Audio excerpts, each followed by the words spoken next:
성경을 읽는 중에 궁금한 점을 수요 말씀을 통해서 많은 도움을 받습니다. 감사드리고요. 성경을 읽는 중에 궁금한 점이 있어서 질문을 드리게 되었습니다. 창세기 49장에 야곱의 유언에 대한 질문입니다. 야곱이 아들들에게 한 명씩 축복과 덕담을 해주는 내용입니다만 5절에서 시몬과 레이에게 6절에서 단에게 한 유언은 저주인 것 같습니다. 1절에 장자 르우벤에게도 계물을 범한 죄 때문에 책망을 하는 말도 나오고요. 자, 여기 우선 창세기 49장을 한번 펴봅시다.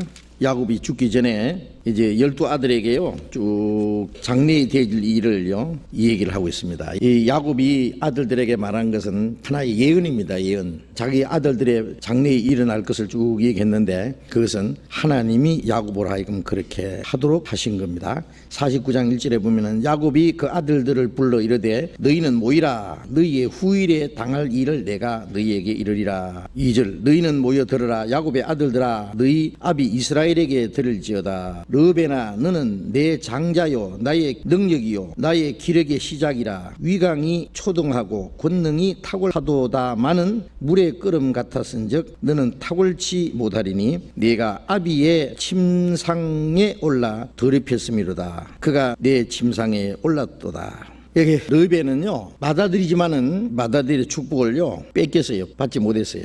여기 보면은 네가 아비의 침상에 올라 더럽혔음이라. 아비의 침상이라고 하는 것은 야곱에게 아내가 넷이 있었잖아요. 처음에는 레아와 라헬 언니 동생 사이인데 외삼촌에게 속아가지고요 라헬을 동생을 주기로 약속하고 동생을 좋아하기 때문에 7년간 봉사했는데 라헬 대신에 언니 레아를 먼저 주었어요. 그리고 또 라헬을 주기는 줬지만 또 7년을 더 봉사하라. 그래서 두 아내를 얻는데 14년을 걸렸어요. 언니하고 동생하고 남편의 사랑을 받기 위해서 언니는 아들을 잘 낳아가지고 그 남편의 사랑을 받으려고 해요. 동생은 아들을 못 낳으니까요 자기 몸종을 말해 남편에게 주었어요. 그 몸종을 통해서 이제 아들 낳게 했어요. 그러니까 언니도 질소냐 그러고 자기도 몸종 줘서 또 아들 낳게. 그러니까 아내가 졸지에 넷이 됐죠. 그래서 서모 빌하라고 하는 서모인데 눈이 맞아가지고요 그만 통간했어요. 통간. 강간이 아니고 통간이에요. 그걸 이제 야곱이 알았죠. 그래서 르벤의 장자의 축복을 그만 박탈해 버렸어요.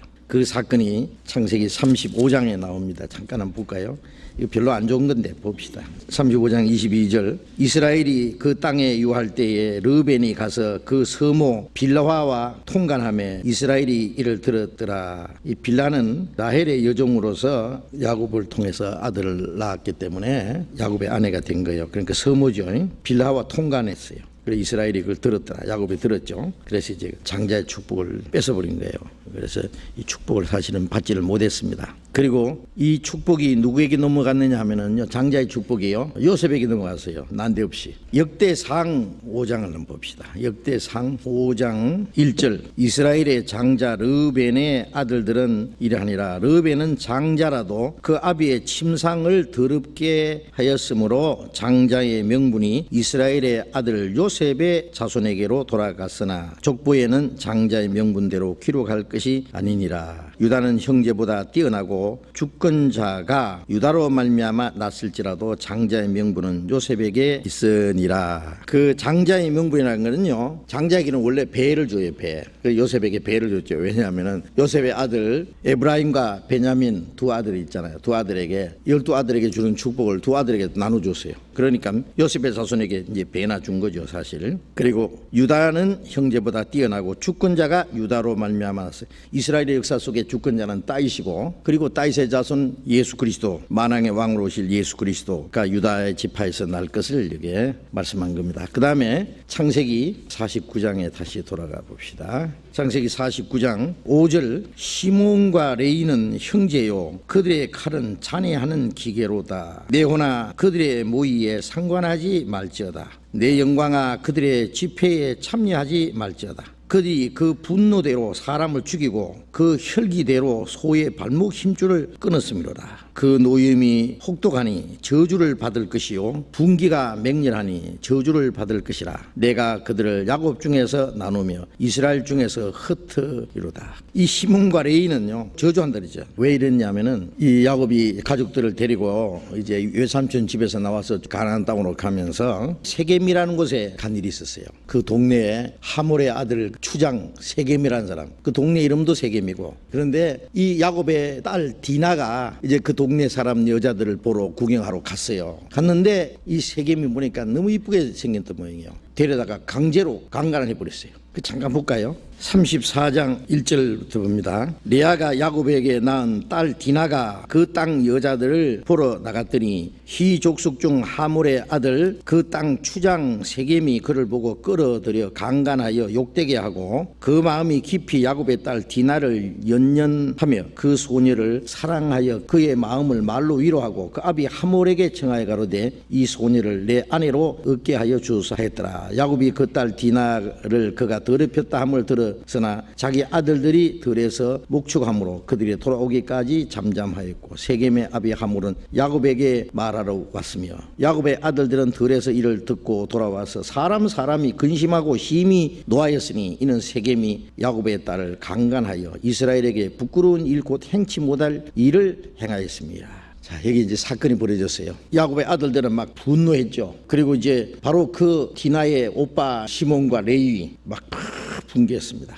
그런데 세겜이 디나를 너무 좋아하기 때문에요 포기하지 않고 어떻게든지 디나를 자기 아내로 삼게 해달라고. 그래서 하몰이 그런 거예요. 우리 아들 세겜이 당신 딸 디나를 그렇게 좋아하니 딸을 준다면은 무엇이든지 이제 주겠다 그랬어요. 그러니까 이 야곱이 없는 동안에 그 레위와 시몬이 이 세겜 사람들에게 말하기를 좋다. 그러면은 우리가 너희들하고 이제 통혼을 하자. 물건도 사고 팔고 같이. 그러면서 이제 만일 디나만 주면은 여기 같이 살자 그러는 거예요. 같이. 너희 딸을 우리에게 주고 우리의 딸을 너희에게 주고 그래 이제 같이 사이좋게 살면 안 되나. 그러니까 레위와 시몬이 뭐라 했냐면은 우리는 하나님의 백성이고 할례 받지 않는 자들에게는 우리 딸을 줄 수 없다. 너희가 우리와 같이 이제 섞여서 살려면은 너희들이 할례를 받아라. 이것은 사실은 속인 거예요. 거짓말한 거예요. 다 죽여보려고. 그러니까 이제 세겜이 자기 동네 사람 모아놓고 야, 저 사람들하고 우리하고 이제 같이 섞여 살면은 저 사람들 재산이 다 우리 것이 될 수 있다.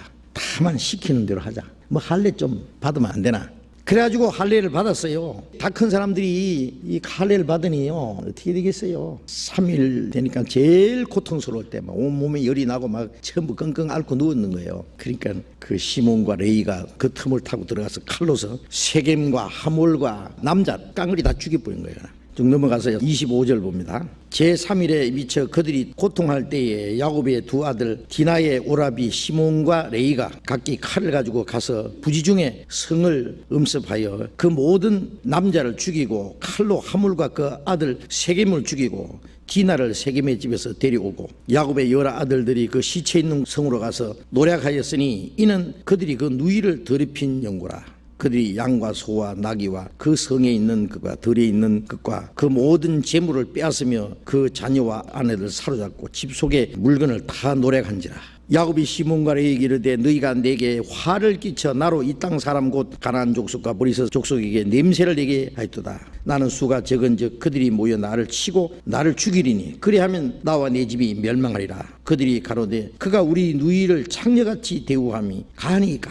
아주 철저히 보복을 하고 남자를 다 죽일 뿐만 아니라 물건을 여자까지 다 뺏어왔어요. 이건 너무했죠. 이거는요 아주 그 본성이 드러난 거예요. 실제는 그 누이 때문에만 분노지만은 그게 더 큰 죄로요 그들이 이제 나타난 거예요. 그래서 그 죄 때문에 이 시몬과 레위를 저주한 겁니다.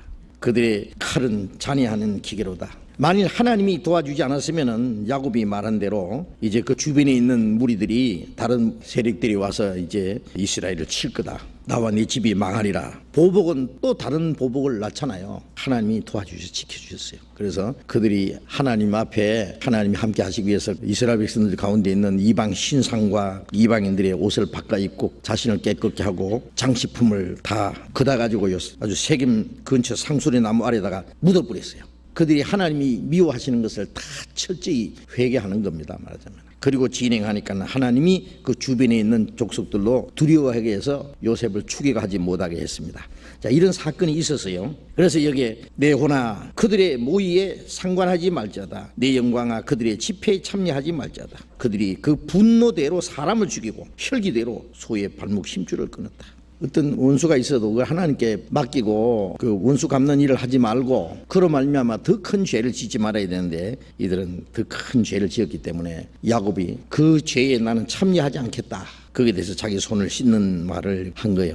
그래서 이제 시몬과 레이는 여기 축복 대신에 오히려 저주를 받았어요. 그 다음에 16절에는 단에게 한 유언은 저주인 것 같습니다. 1절에 장자 르벤에게도 계물을 범한 죄 때문에 책망하는 말이 나오고요. 르벤은 큰 죄를 범해서 그렇다 손치더라도 시몬과 레이 단은 무슨 잘못을 저질렀길래 저주를 받았는지요. 또한 예수님께서 유다의 후손으로 나신 것이 위의 형들의 하나님 앞에 합당치 않았기 때문에 유다에게 돌아간 영광인지요. 이제 르벤하고 시몬 레이 죄는 이제 알았죠. 그런데 이 단에 대한 걸 봅시다. 단도 저주받았다 그랬는데 17절에 단은 길의 뱀이요 첩경의 독사리로다. 말굽을 물어서 그 탄자로 뒤로 떨어지게 하리로다. 이게 축복은 아니죠. 단은 길의 뱀이요 첩경의 독사로다. 길의 뱀이다. 첩경의 독사다. 하나님의 하시는 일에 대적하는 자입니다. 마귀의 역사입니다. 마귀의 역사. 이 성경에 뱀을 좋은 뜻으로 말한 것은 한 번도 없어요. 옛뱀, 사탄이요 마귀라고도 하는 마귀의 세력을 말합니다. 길리의 첩경의 독사가 말굽을 물어서 그 말탄자로 뒤로 떨어지게 한다. 하나님의 역사를 대적하는 일을 하는 걸 말합니다. 그런데 단이 무슨 죄를 지었길래 단은 그러면 저주받았는가? 저주받을 만한 큰 죄를 앞에는 별로 찾기가 어려웠어요. 그런데 그 후에 이 단 지파 사람들이요 아주 특별한 죄를 지은 일이 있습니다. 사사기를 한번 봅시다. 사사기 17장 3절에 보면은 미가가 은 1,100을 그 음이에게로 도로 주매 음이가 가로되 내가 내 아들을 위하여 한 신상을 새기며 한 신상을 부어 만들려고 내 손에서 이 은을 여호와께 거룩히 드리노라. 그러므로 내가 이제 이 은을 네게로 돌리리라. 미가가 그 은을 음이에게로 도로 주었으므로 음이가 그 은 200을 취하여 은장색에게 주어 한 신상을 새기며 한 신상을 부어 만들었더니 그 신상이 미가의 집에 있더라. 이 사람 미가에게 신당이 있으므로 또 에봇과 드라빔을 만들고 한 아들을 세워 제사장을 삼았더라. 여기 미가라는 사람이 은을 가지고 자기 아들을 위해서 우상을 만들었어요. 은장색에게 주어서 신상을 만들어가지고요 부어 만들고 아무것도 만들면 안 되잖아요. 뭘 섬기기 위해서. 이게 우상이에요. 그리고 이제 제사장이 입는 에봇과 드라빔을 만들고 그래서 한 사람을 세워서 이제 제사장을 삼았어요. 그러니까 자기 집 개인 제사장이에요. 자기 아들을 이제 신격화하는 거예요. 우상 만들고 제사장도 하나 세우고 물론 이제 가짜 제사장입니다. 그랬는데 이 단지파가 그것을 갖다가 섬긴 거예요. 18장 27절을 보겠습니다. 단 자손이 미가의 지은 것과 그 제사장을 취하고 라이스에 이르러 한가하고 평안한 백성을 만나 칼날로 그들을 치며 불로 그 성읍을 사르되. 그 다음에 30절에 가서요. 단 자손이 자기를 위하여 그 새긴 신상을 세웠고 아까 그 미가의 집에서 가져온 신상입니다. 모세의 손자 게르손의 아들 요나단과 그 자손은 단 지파의 제사장이 되어 한 가정의 제사장이 되었습니다. 이 백성이 사로잡히는 날까지 이르렀더라. 하나님의 집이 실로에 있을 동안에 미가의 지은 바 새긴 신상이 단 자손에게 있었더라. 하나님을 섬기는 대신에요 이 신상을 섬겼어요. 그래서 개인적으로 우상을 숭배하는 최초의 지파가 됐어요. 우상 숭배하는 최초의 지파 단 지파. 하나님을 섬기는 대신에 우상을 숭배하는 것은요 사실은 자기를 숭배하는 겁니다. 탐심은 우상 숭배라는 말도 있잖아요. 돈을 사랑하고 자기를 사랑하고 쾌락을 하나님보다 더 사랑하고. 탐심은 결국 자기를 섬기는 거예요. 자기를 위한 신상이에요. 이 미가가 자기를 위해서 신상을 만드는데 그 미가가 만든 것을 갖다가 단지파가 자기를 위하여 그 새긴 우상을 세우세요. 하나님을 위해서는 우상이 필요 없죠. 자기를 위해서입니다. 제사장도 자기를 위한 제사장을 세우고 새긴 우상을 섬겼어요. 거짓 제사장도 만들어가지고. 이것이 아마 단지파가 지은 죄 중에 하나 큰 죄라고 여겨집니다. 단 지파는 이 길의 뱀이다. 첩경의 독사로다. 사탄의 역사가 이 단지파에서 나올 것 같아요. 이스라엘 12지파가요 진을 치는데 제일 가운데는 레위 지파가 이제 그 성막을 섬기고 제일 동쪽에는 유다 지파, 제일 북쪽에는 단 지파입니다. 동쪽은 하나님의 역사가 시작된 거예요. 유다 지파는 제일 동쪽이에요. 유다 지파에서 그리스도가 나셔요. 동쪽은 해가 뜨는 곳이죠. 항상 북쪽은 별로 좋지 않은 곳이에요. 북쪽은 항상 차가운 곳이고 그러니까 이스라엘 대적하는 세력이 항상 북쪽에서 내려오게 돼 있는데 단지파는 제일 북쪽에 있어요. 이게 저주받은 지파예요. 요한계시록 7장에 보면은 전 3년 반에 14만 4천이 입 맞을 때 12지파의 이름이 쭉 나오는데 단지파는 없어요. 단지파 대신에 뭐가 들어갔어요?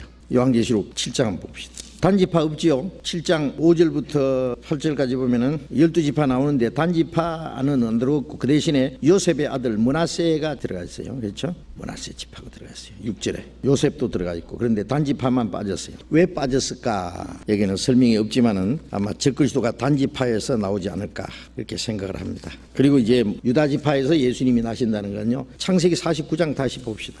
창세기 49장 8절에 유다야 너는 내 형제의 찬송이 될지라 내 손이 내 원수의 목을 잡을 것이요 네 아비 아들들이 네 앞에 절하리로다. 유다는 사자 새끼로다. 내 아들아 너는 움킨 것을 찢고 올라갔도다. 그 엎드리고 웅크림이 수사자 같고 암사자 같으니 누가 그를 범할 수 있으랴. 홀이 유다를 떠나지 아니하며 치리자의 지팡이가 그 발 사이에서 떠나지 아니하시기를 실로가 오시기까지 미치리니 그에게 모든 백성이 복종하리로다. 이 유다 지파의 가장 축복이 나타나 있죠. 유다야 너는 네 형제 찬송이 된다는 말은 하나님의 축복이 나타날 걸 말하는 거예요. 이 찬송은 하나님의 축복이 나타나기 때문에 하나님의 은혜가 나타나기 때문에 이 찬송을 하게 되죠. 네 손이 내 원수의 목을 잡을 것이요.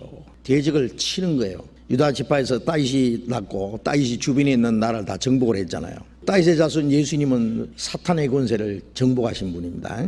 그래 원수의 목을 잡을 것이요 네 아비 아들들이 네 앞에 절하려다. 이스라엘 족속들이 그 그리스도 앞에 굴복할 걸 말하는 것이고 유다는 사자 새끼로다. 사자는 왕이잖아요. 라이온. 내 아들들아 너는 움킨 것을 찢고 올라갔도다. 그러니까 이 사자 어떤 짐승 앞에서도 물러가지 않는 사자. 요한계시록 5장에 보면은 예수님을 유다 지파의 사자 다윗의 뿌리가 이겼으니 유다 지파에서 다윗이 났고 다윗의 자손 중에 그리스도께서 오셔서 사탄의 권세를 정복하는 그런 의미에서 예수님은 사자입니다. 예수님이 십자가 죽으실 때는 어린 양으로 죽었지만은 마지막 만왕의 왕으로 나타나실 때는 사자로 나타나요. 사자. 그래서 예수님은 정복자로 나타날 때는 사자로 나타났습니다. 그래서 예수 그리스도께서 유다 지파에서 나실 것을 말씀한. 그래서 요한계시록 5장 5절에 유다 지파의 사자라고 표현되어 있고 10절에 홀이 유다를 떠나지 않으며 치리자의 지팡이입니다. 홀은 지붕 있잖아요. 지붕. 이 사령관이 말이죠. 지팡이를 탁 가지고